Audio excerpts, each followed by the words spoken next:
Today we're going to talk about playing the pusher. My buddy Brian calls him the anti-player. You know, the guy who gives you slices and dices you to death. He can run really well, doesn't have a lot of weapons or power, but he'll really test your patience and your will. So with those type of players, you really need finishing skills. You've got to be able to finish the point. You want to stay aggressive, be patient, but stay aggressive, and you've got to finish the point as you come into the net. Okay, so the first shot, let's say you're running the pusher around, you're moving him from corner to corner, and he's slicing and dicing, and he puts a ball back in the middle of the court, and it's sitting up a little bit. That's the one you want to take advantage of. You just want to step in, take control, and get to the net. So, on that particular shot, what I find is, especially when you're in this area here, many players, when they get a ball up here, when the ball is this high, they have a tendency to want to come up and hit down. They're thinking they want to get the racket up and hit down this way. That's not what you want. That's going to send the ball in the net, or you're going to hit the ball short. So, even though the ball is up here, can I get a ball, Brian?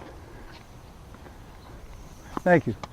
Even though the ball is up here, you're still coming below the ball, and you're swinging up as you hit. That's the key. That's going to give you the top spin, and it's going to keep the ball deep on the other side. The key on this shot, as with many shots, you're only as good as your backswing. Remember that. You're only as good as your backswing.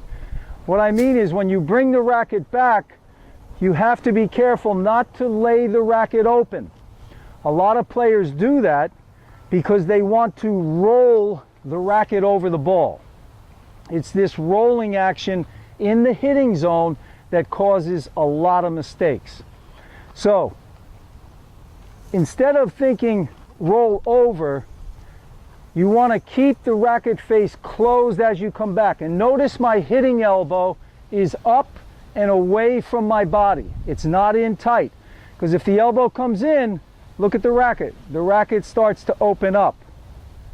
If I keep the elbow away, I can keep the racket face closed.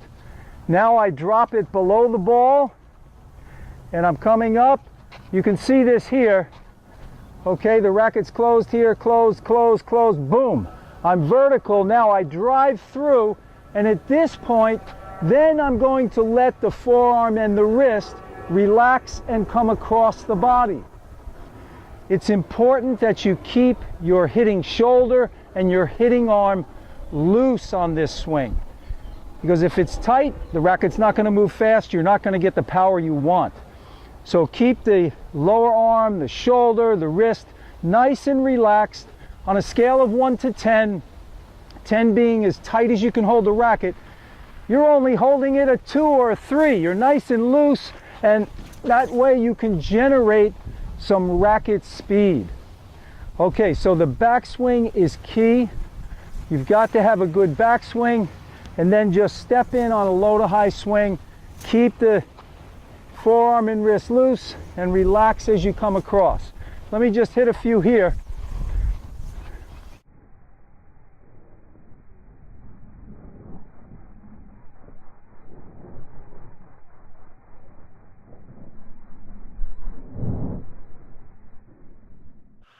Okay, at this point, the hitting elbow is up, which helps to keep the racket face closed. Keeping the racket face closed is going to prevent you from hitting this soft ball long.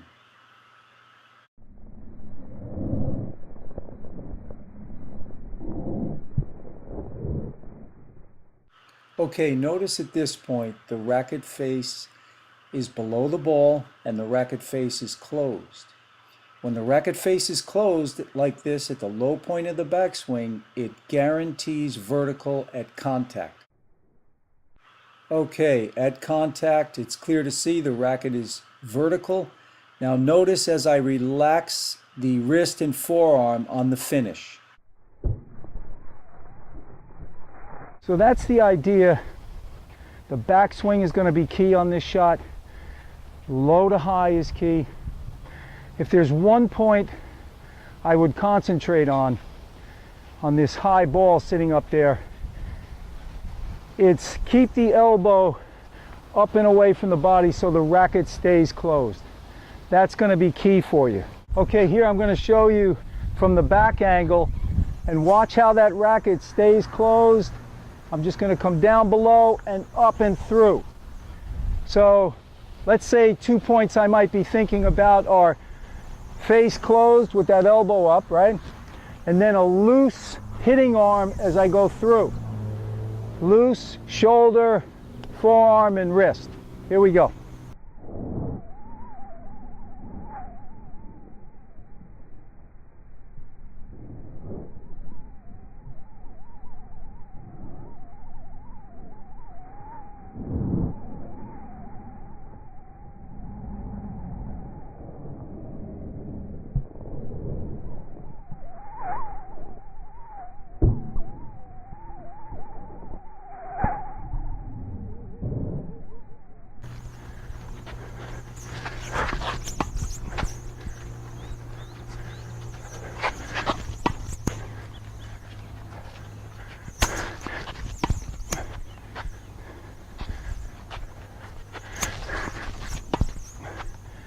Okay, so that's the idea. That's going to enable you to be the aggressor and to keep coming in.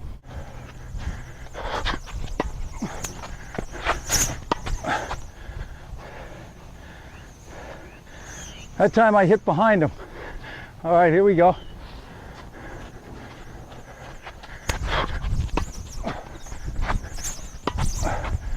Okay, so that's the idea. Work on those finishing skills and you're going to be able to beat the pusher.